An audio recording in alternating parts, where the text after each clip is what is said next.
Hi, 32, female.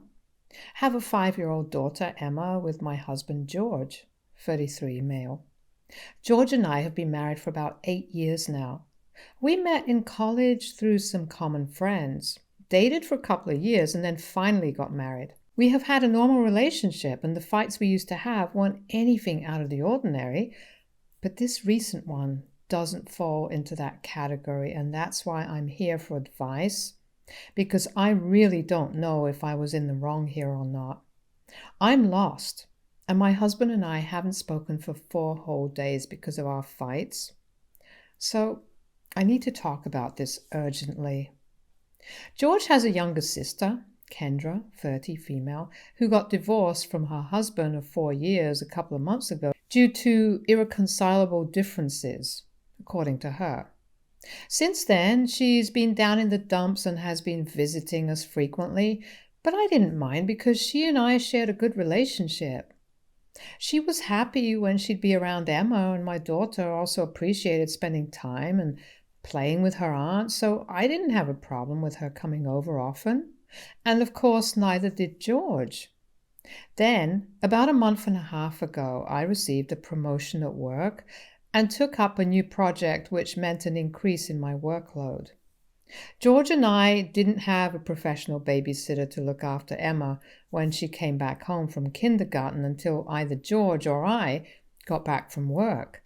We didn't think it was a good idea for her to be left alone at home for hours, so this was our best way forward until she was old enough to stay home by herself. We could afford it, so we didn't have a problem with this arrangement until I took up the new project and decided to work on Saturdays as well until I was done with my work to ease up the pressure. Unfortunately, my husband also works Saturdays, so he couldn't stay back home with Emma either. We'd spoken to our babysitter, but she wasn't willing to work 6 days a week, regardless of the raise we offered. So we were in a tight situation, but then Kendra offered to look after Emma on the Saturdays, and we were grateful to her since she was giving up her day off to take care of her niece, and that was a big deal. Plus, we trusted her, and she was great with Emma as well. So we went ahead with that arrangement, and we were okay with it up until a week ago when my daughter finally told me what her aunt had been up to at our house when we were not home. Through these past couple of weeks, I'd noticed that the number of toys that Emma had was gradually increasing, but we hadn't bought her any new toys recently. I'd never even seen some of the new toys she happened to be playing with, and neither did George. So I asked Kendra about it, and she told me that these were her gifts to Emma. I didn't have an issue with it at the time, but I did tell her to not give her gifts so often because we didn't want her to spoil her by giving her something new to play with every week. And she said that she wouldn't, but it continued. I wanted to confront her about it, but didn't because it just sounded too dramatic to throw a fit because she was spoiling my daughter with too many gifts when she was giving up her weekend to look after her. So I decided not to say anything. However, last week, I finally found out the reason why exactly Kendra was giving my daughter so many gifts. They weren't gifts per se, but were actually bribes for my daughter to keep her mouth shut about what Kendra was actually using my house for. And when Emma finally told me what was going on, I couldn't hold back, and I decided to report her to the police. Last week, while I was playing with my daughter, I decided to ask her about one of the toys she had. A red-haired doll for fun. It happened to be one that Kendra had given her, and when I asked Emma how she'd got a hold of this doll, she told me that Aunt Kendra had gifted her this doll so that she would keep her mouth shut about Mr. Johnny, who would come home every weekend.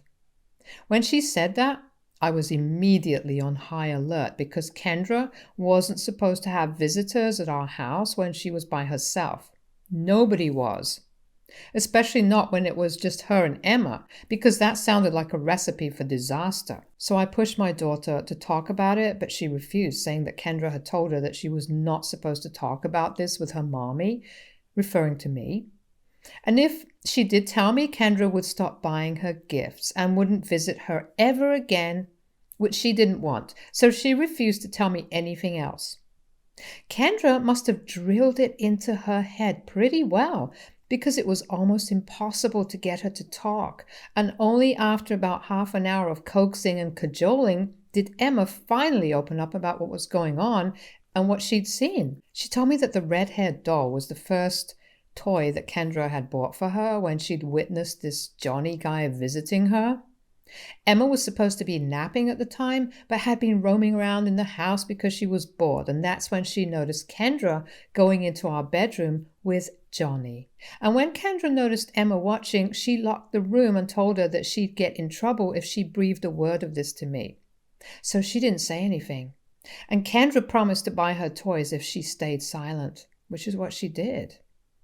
But now that I'd begun to uncover these secrets that she'd been keeping from me, I absolutely had to find out more, and I pushed my daughter to tell me about this man who'd been visiting. I'd already concluded that Kendra had been having an affair with some guy and had been using our house as their hookup spot. What really took me by surprise was when Emma told me that she'd seen this man in photos around our house, and I was stunned because that meant she was having an affair with someone we knew. I asked her to point out who exactly she'd seen, and she led me to a photograph that we'd kept on the mantle of us with both our families on the day of our wedding.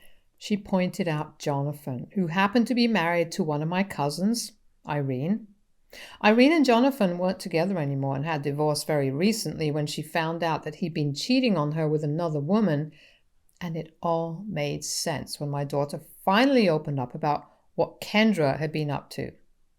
Jonathan and Irene's divorce had pretty much shocked everyone in our family since they'd been high school sweethearts and even had twin toddlers together, so for them to part ways due to infidelity was something, and neither could we have even imagined Jonathan smashing the windshield of Irene's car with a brick the day after their divorce was finalized because Irene had walked away with half of his bank balance as her divorce settlement. She hadn't pressed charges because, according to her, she was just too emotionally drained and wanted this to be over, but everyone felt that she should have. I personally felt that Jonathan was unhinged and she should have filed for a restraining order against him, but ultimately it was her choice and I couldn't say anything against it. However, now that I knew what I knew about Kendra, I decided that I had to report this because, in my opinion, she'd put my child in the same house as someone like Jonathan, who was definitely unhinged and didn't deserve to be around kids. Least of all my daughter. And I might have been acting emotionally, but as soon as I put two and two together, I decided to call the police and report Kendra for endangering Emma. I didn't think it was appropriate for her to bring another man home while she was supposed to be watching over my daughter, let alone someone like Jonathan, who literally done something so crazy just out of anger. The cops did get to her, but let her off with a warning and a fine because she claimed that she had no idea what Jonathan had done in the past, which was just not possible because I myself had discussed the situation about Irene and Jonathan with her a couple of times, so I knew that she was well aware of who Jonathan was. Last weekend, my husband was out on a business trip and wasn't at home when I discovered what Kendra had been up to behind our backs, and I'd called the cops before I'd informed him, which is why he came back and got into a really bad fight with me over this. I tried to inform him after I'd called the cops, but he hadn't answered my calls or texts until he came back home. He accused me of being too paranoid and said that Kendra would never have put Emma in harm's way knowingly, and refused to believe that Kendra was aware of Jonathan's behavior regarding Irene in the past.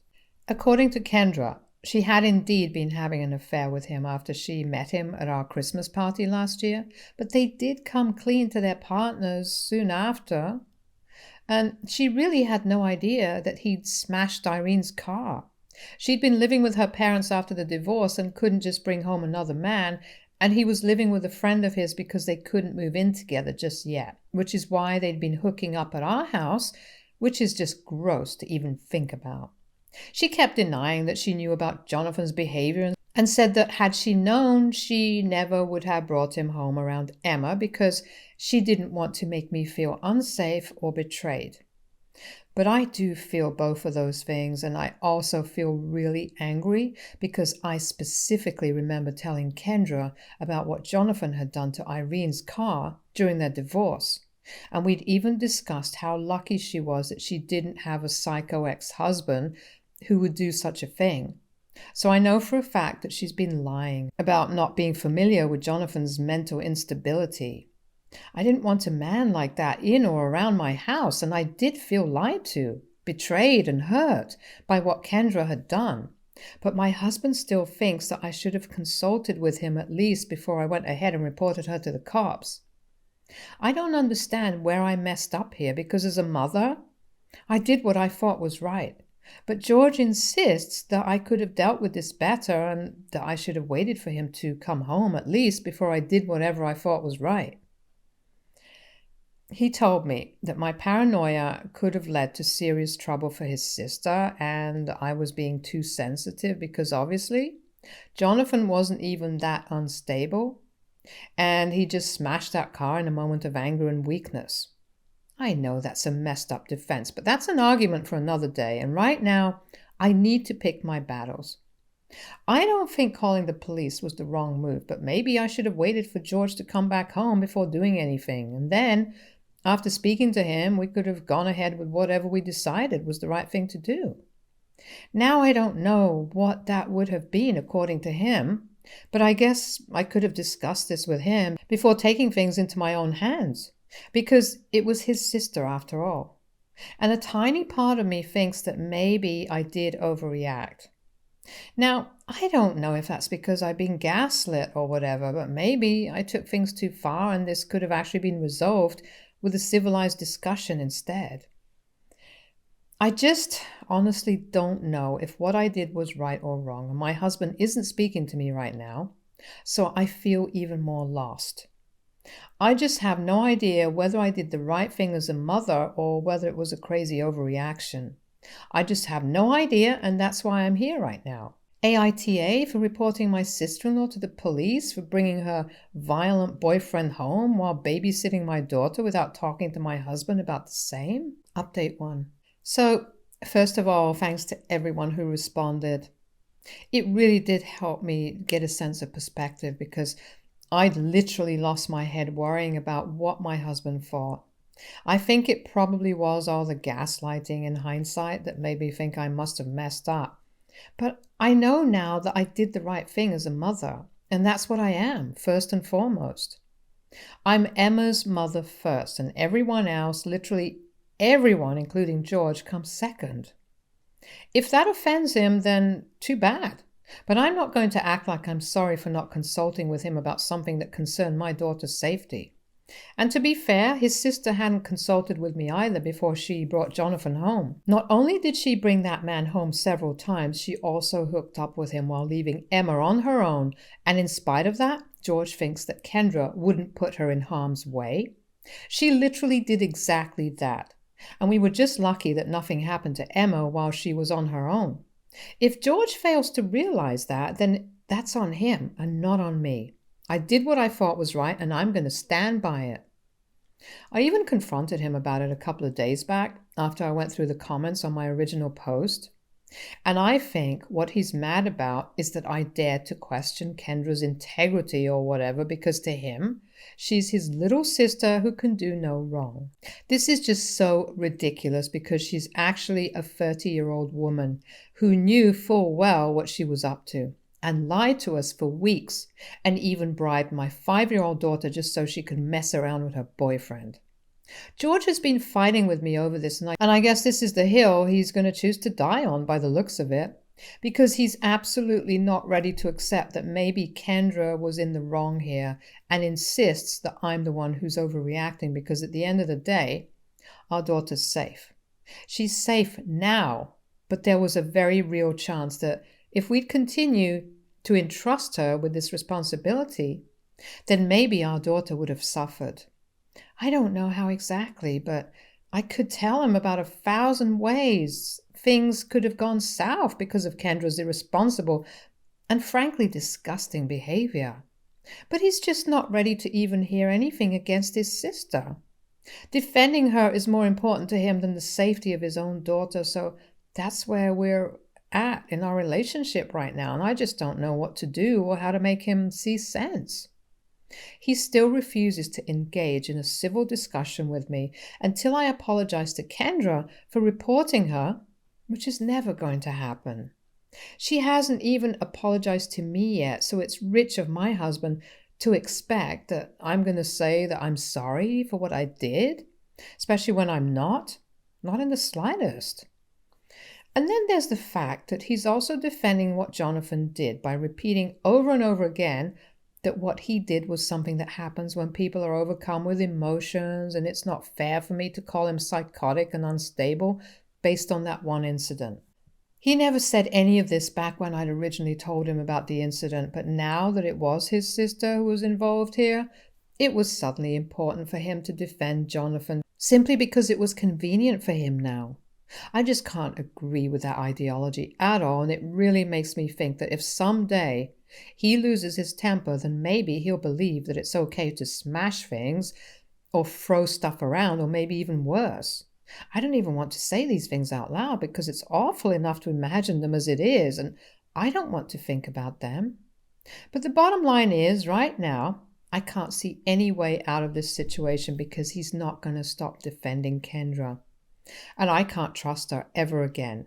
So my only solution is to leave him, which is a scary thought, but I know I have to do this for my daughter's sake and also my own.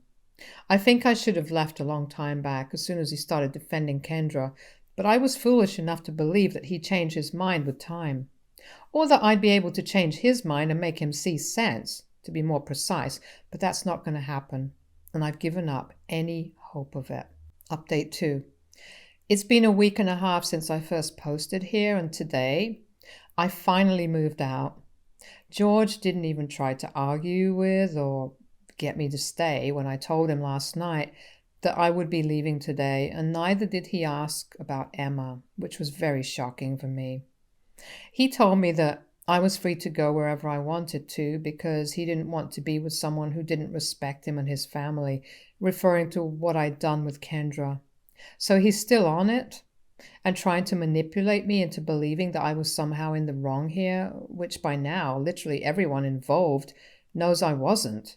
Even Irene, who knows about what happened after I told her who exactly Jonathan had been cheating with, believes that at this point.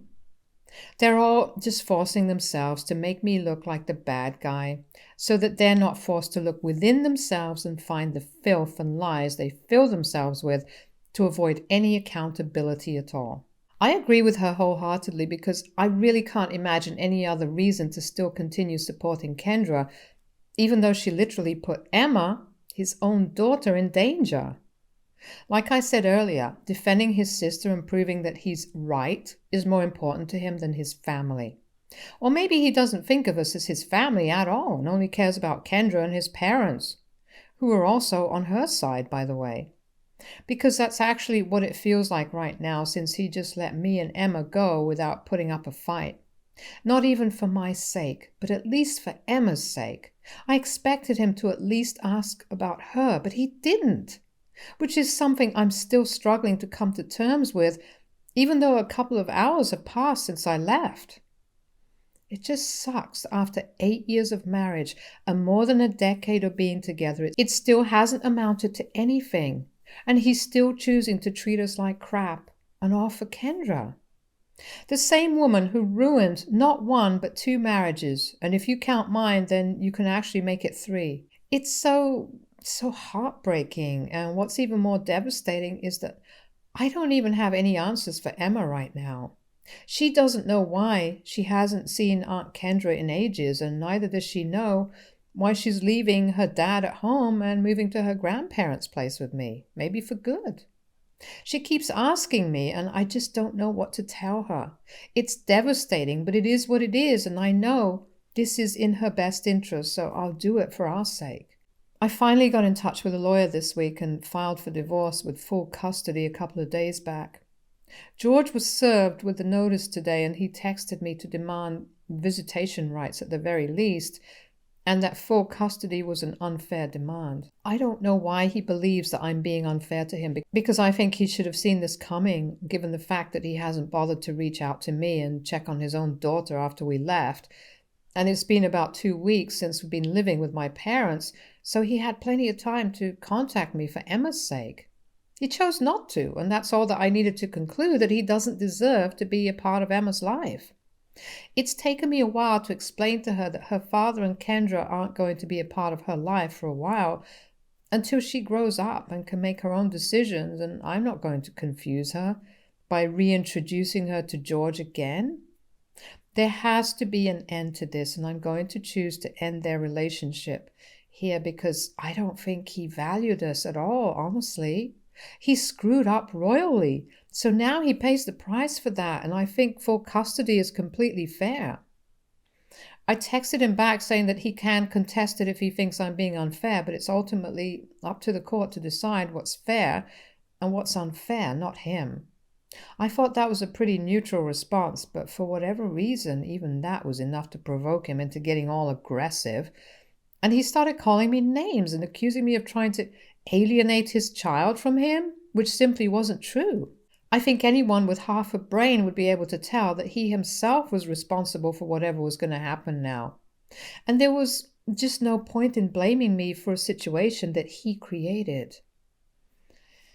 It's ridiculous that he even expected me to take his arguments seriously, and I really had no time to waste arguing with him, so I blocked him.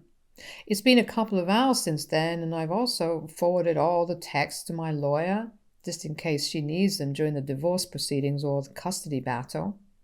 I've been trying to balance work and spending time with my daughter after I moved out, and have delegated my work to other employees instead of trying to manage everything on my own, which I guess was my biggest flaw. But my daughter is my top priority right now, and I don't want to delegate that job to anyone anymore. I've learned my lesson now. LOL. Update 4. Hi. So it's been a few months. Lots of things have happened since my last update. But most importantly, I'm divorced now and a single mother. I've moved into a new apartment of my own and am no longer living with my parents and occupying their guest room. But I still drop by from time to time since they live close. I haven't spoken to George, my ex-husband, since the divorce because things got really nasty during the legal battle. I don't want to get into that because it isn't relevant, but there was a lot of public mudslinging that his family indulged in for the most part. Kind of sad since we were all really close at some point, but I can't say I'm surprised at their behavior. I knew it was going to happen, the change in their behavior, and it was only a matter of when. At least my daughter and I are doing better now, so I guess that's something. I'm happy that things are working out now, and I'm slowly but surely getting used to being on my own now and coming to terms with my life. It isn't going to be easy hereafter, but I'm so ready for whatever challenges life throws at me now. Stay tuned for more stories from our girl relationships.